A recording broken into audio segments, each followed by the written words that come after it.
Inside the suffocating courtroom of the city's Supreme Court, a heartbroken single mother named Laura Albright stands at the defense table.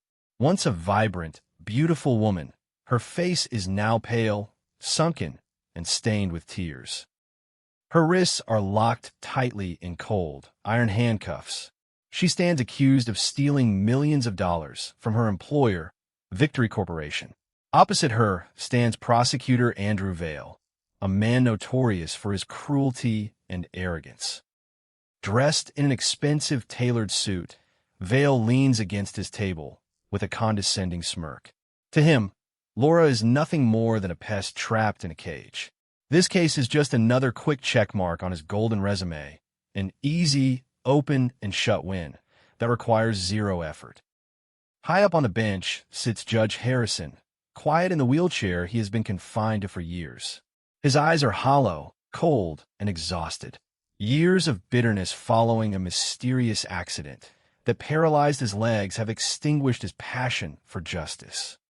He runs his court like a robot, blindly following paperwork and legal procedures without caring about the truth or the human lives behind each file. Just as Judge Harrison raises his gavel to slam down a 15-year prison sentence on Laura, a desperate scream shatters the silence. "Let my mother go, and I'll make you walk again. I'll make you walk if you let my mother go." The courtroom erupts in shock. All eyes turn to the gallery. There stands Leo, Laura's 10-year-old son, wearing an oversized, worn-out jacket. His eyes are bloodshot from crying, yet filled with an uncanny determination. Pushing past the security barrier, he rushes straight toward the judge's bench. The crowd immediately bursts into cruel laughter. Executives from Victory Corporation and reporters chuckle mockingly. "Look at that kid. He's lost his mind. Make the judge walk? What's next gonna make him dance too? Hey kid, we're waiting for the show." The cruelty of the crowd stings, but no one suffers more than Laura.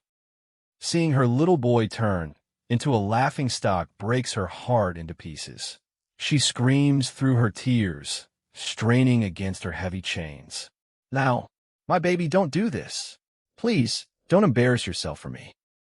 Prosecutor Andrew Vale scowls, waving his hand dismissively like swatting a fly.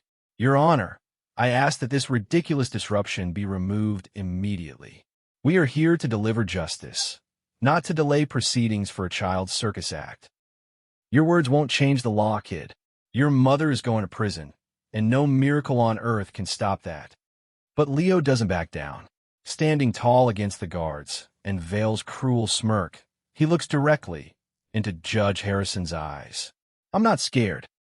I'm telling the truth. My mom is innocent, and you know it deep in your heart, and I can prove you'll walk again." Judge Harrison looks at the boy. Something in Leo's eyes, the pure, fearless faith, strikes a long frozen chord inside his heart. Raising a hand to stop the guards, Harrison speaks in a deep, commanding voice laced with a strange curiosity. "Stay right there, kid.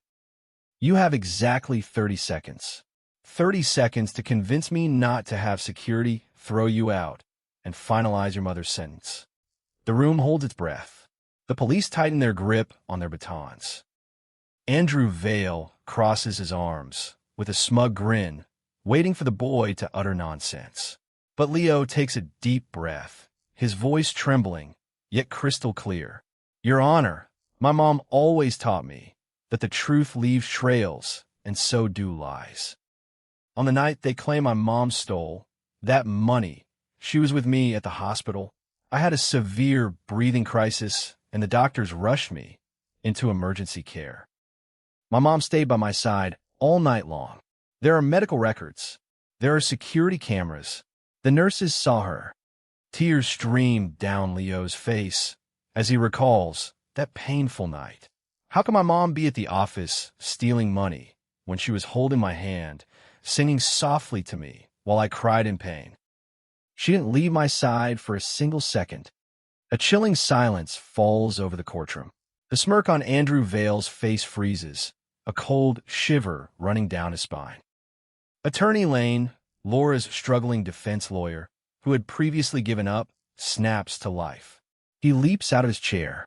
Your Honor, this is crucial, brand new information. If the defendant was at the hospital all night, she couldn't have personally executed those fraudulent transactions on the company computers. Andrew Vale tries to regain control, slamming his hand on the table. Objection. This is a baseless claim with no proof. It's a desperate attempt to manipulate the court using a child. The event happened a long time ago. This kid is just making up stories to save his mother. Ignoring Vale, Harrison leans forward, locking eyes with Leo. Which hospital? Leo answers bravely. Hope Medical Center, Pediatric Wing, room 4208. It was between 1 a.m. and 5 a.m. I remember because my mom never let go of my hand. The nurses even said they had never seen a mother so devoted. Harrison turns to Vale, his dull eyes now as sharp as a blade. Prosecutor Vale, did you verify the defendant's whereabouts on the night in question? Sweat beads on Vale's forehead, but he tries to wriggle out. Your Honor, the transactions were made using her account and password. Physical presence isn't necessary. She could have programmed the transfer remotely. Lawyer Lane shoots back. But the system logs you provided show physical access at my client's desk. Someone sat at her computer and typed those commands. If she was at the hospital, who was sitting at her desk? The crowd begins whispering in shock. Vale's panic is undeniable. Judge Harrison slams his gavel down. Court is in recess. I want all records from Hope Medical Center regarding that night on my desk within the hour. Prosecutor Vale, your evidence better match your claims, because if those hospital records exist, this trial is far from over. When Vale tries to protest that they are already in the sentencing phase, Harrison cuts him off with absolute authority. It can return to the evidence phase if I find a grave failure in the investigation. Bailiff, take the boy to a lounge and get him some water. No one humiliates or threatens a child in my courtroom. In the holding cell, Laura meets with Lawyer Lane. For the first time in months, a glimmer of hope shines in her eyes. She reveals that she told the police about being at the hospital from day one, but they dismissed it, saying digital evidence matters more than a mother's story. Someone had deliberately buried her alibi. An hour later, the court reconvenes. A new witness takes the stand, Nurse Martha Oliver, who was on night duty at Hope Medical Center. Standing before the court, Nurse Martha, a kind, middle-aged woman, confirms to Judge Harrison. I remember Laura Albright and her son Leo very clearly. That night, the boy suffered a severe asthma attack and was in critical condition. Laura stayed by his side all night. She cried, held his hand, and sang him to sleep. She didn't even leave to eat, only asking me for a glass of water. It was one of the most touching displays of motherly love I have seen in my 20-year career. Judge Harrison presses further. Are you 100% certain she didn't leave the hospital between 1 a.m. and 5 a.m.? Nurse Martha is firm. 100%. My desk was right outside room 4208, and I was constantly checking the boy's vitals. She never left. Harrison asks, then why weren't you called to testify earlier? Nurse Martha drops a bombshell. Actually, Your Honor, the police came and took my statement. I told them everything, but they never contacted me again.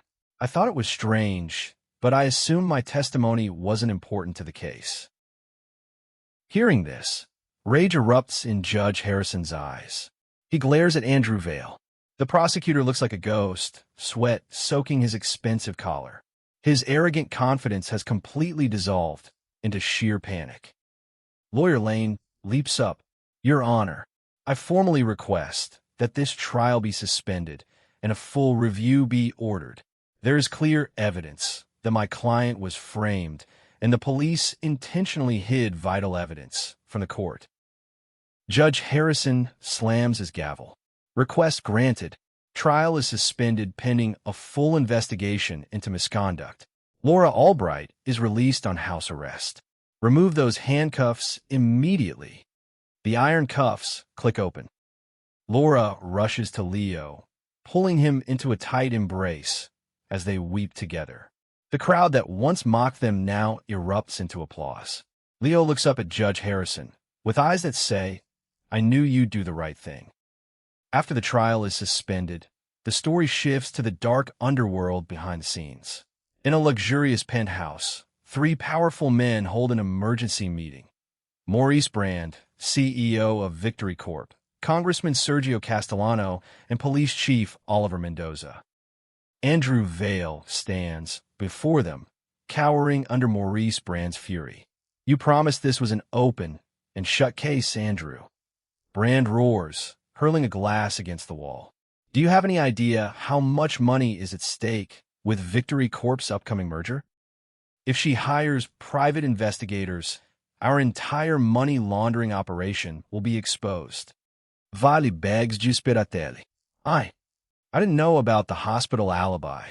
Mendoza's officers hid it from me." Chief Mendoza cuts in coldly. "Don't blame me. You're the one who brought the charges. Now, Judge Harrison is digging into it, and that old man is starting to suspect us." Congressman Castellano takes a slow sip of tea, his eyes ruthless. "We can't let a small spark burn down the whole forest. Andrew, you're exposed. But don't worry, we'll handle this the old-fashioned way. Find a way to ruin that nurse's credibility. Or better yet, find a new scapegoat. If you fall, Andrew, you know you won't fall alone." Meanwhile, back at the court, Judge Harrison doesn't rest. He secretly orders his clerk to audit the court's system backups. Because all official correspondence is automatically archived, Harrison discovers a trail of secret emails between Prosecutor Vale and Victory Corporation. Even worse, Harrison uncovers a terrifying truth. Over the past 5 years, Vale and Police Chief Mendoza have used the exact same script to frame at least 15 innocent people. Skilled employees, investigative journalists, and honest accountants who discovered financial irregularities were suddenly accused of embezzlement or fraud using planted evidence. The corrupted justice system had crushed their lives. That night, darkness falls over Laura and Leo's small home. As they prepare for bed, a strange noise echoes outside. A window is forced open, and a threatening note accompanied by a secret photo of Leo is slipped under the door. "Keep quiet and accept the guilt, or your son will pay the price." Terrified, Laura almost calls the police until she remembers that the police were the ones who buried her evidence. In her desperation, the only person she can trust is Judge Harrison. Under the cover of night, Laura and Leo hurry to Judge Harrison's private estate. In Harrison's study, a deeply emotional scene unfolds. For the first time, the old judge opens up about his tragic past. Years ago, he was an honest prosecutor investigating a massive corruption ring until a mysterious car accident robbed him of his ability to walk, leaving him bound to a wheelchair. "I accepted it as bad luck," Harrison says, his voice cracking and his eyes red. "I became cold and bitter. I stopped seeking the truth and only followed paperwork. I let fear and darkness consume my soul. Until yesterday, when a 10-year-old boy stood before me and told me I could walk again if I did what was right." Harrison looks down at his paralyzed legs, then looks at Leo. "I thought it was a crazy joke. Doctors said it was impossible. But ever since yesterday, when I chose truth over safety, something inside me began to wake up. Not just my soul, but my legs." Before Laura and Leo's astonished eyes, Judge Harrison grips the armrests of his wheelchair. He grits his teeth, pushing with all his strength. His trembling, long-dormant muscles strain. Slowly, shakily, he stands up, though he only holds it for 3 seconds before collapsing back into his seat. It is a true miracle. A miracle fueled not by medicine, but by the reignited flame of justice in his soul. Just then, the phone rings. Federal guards report that 2 intruders try to break into Nurse Martha's home, but she managed to escape through the back. Harrison immediately dispatches heavy security to protect Martha, Laura, and Leo. Harrison smiles through tears at Leo. "You were right, Leo. When we do what's right, the impossible happens." The next morning, shockwaves hit the city. Prosecutor Andrew Vale's body is pulled from the river. The police quickly label it as suicide due to job pressure. But Judge Harrison knows the truth. Maurice Brand and Chief Mendoza murdered Vale to tie up loose ends and pin all the guilt on him as a rogue prosecutor. However, the criminals underestimated Vale's paranoia. Before he died, knowing he might be silenced, Vale set up an automated email. If he failed to cancel it, within 24 hours, an encrypted vault of data would be sent directly to his personal attorney. And that email was sent. The vault contained phone recordings of direct orders, bribe ledgers for Congressman Castellano, evidence destruction orders from Chief Mendoza, and most importantly, a video confession recorded by Vale right before he was taken. In the video, a sobbing Vale panics. "If you're watching this, I'm already dead. They found me. I did terrible things and destroyed innocent lives because I was terrified of them. Don't make my mistake. Don't let fear conquer the truth." Armed with this damning evidence, Judge Harrison prepares for the final showdown. He casts his wheelchair aside. All night long in physical therapy, he endures agonizing pain to practice walking. Step by step, he pushes forward, not just for himself, but to deliver justice for the dozens of lives buried in the dark. The following day, the Supreme Court is packed to capacity. Reporters, high-ranking officials, and citizens fill every seat. Maurice Brand, Congressman Sergio Castellano, and Police Chief Oliver Mendoza walk in with supreme arrogance. Summoned as high-level witnesses, they assume Vale took all secrets to his grave and that today is just a formality to close the case. At 9 a.m. sharp, the doors behind the bench swing open. The entire courtroom goes dead silent. Gasps of disbelief echo through the room. Camera flashes go off relentlessly. Judge Harrison is not in a wheelchair. Dressed in his black robe, leaning on a cane, he walks into the room on his own 2 feet. Maurice Brand's eyes bulge. Congressman Castellano drops his pen, and Chief Mendoza turns pale as a sheet. Panic begins to consume them. Harrison takes the bench and slams his gavel. This court is in session, not just to exonerate Laura Albright, but to expose an organized crime network that has destroyed lives, manipulated justice, and stained the system I swore to protect. He summons the 3 powerful men forward one by one. First, Maurice Brand tries to act smug. "Your Honor, my company always operates within the law."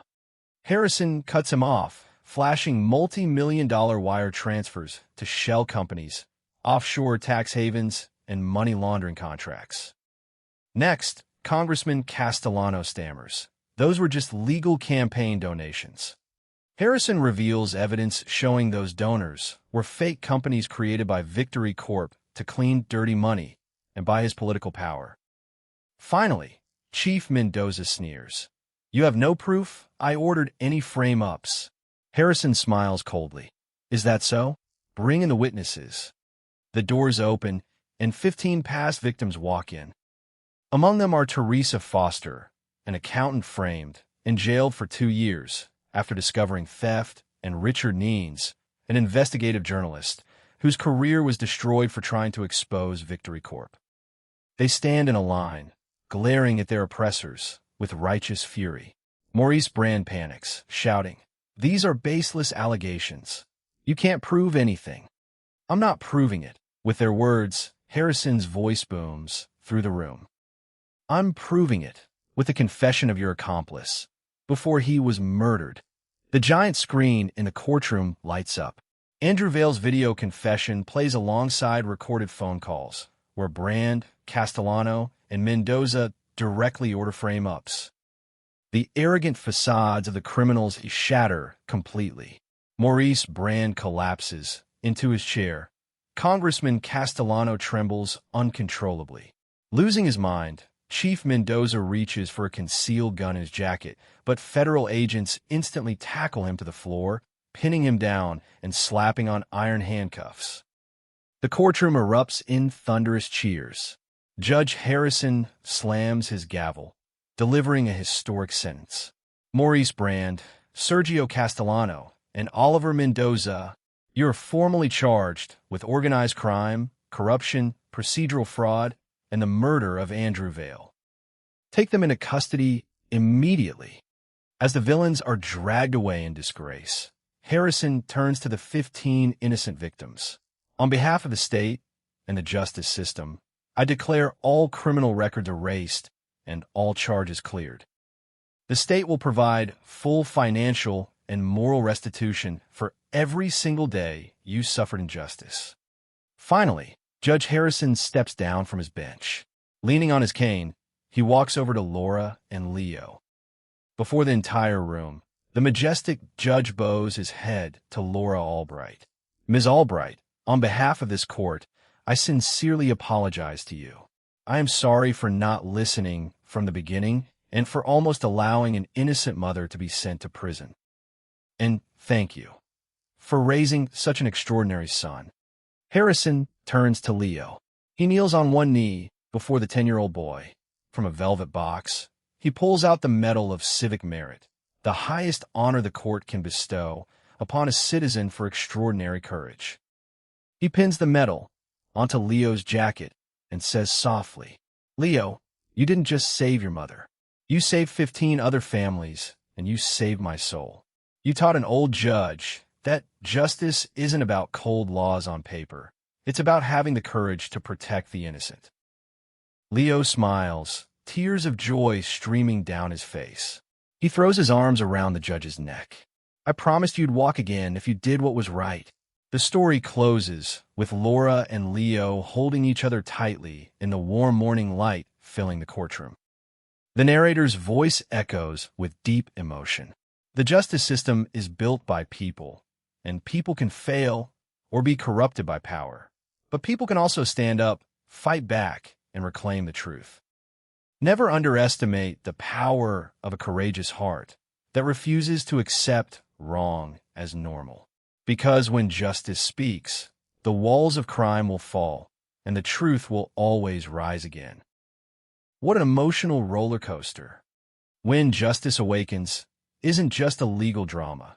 It's a powerful story about a mother's love, a child's unbreakable faith, and the triumph of truth. Justice may be delayed, but the truth will never be defeated. Thank you for following this story. Don't forget to like, share, and subscribe so you don't miss our next incredible recaps. See you next time.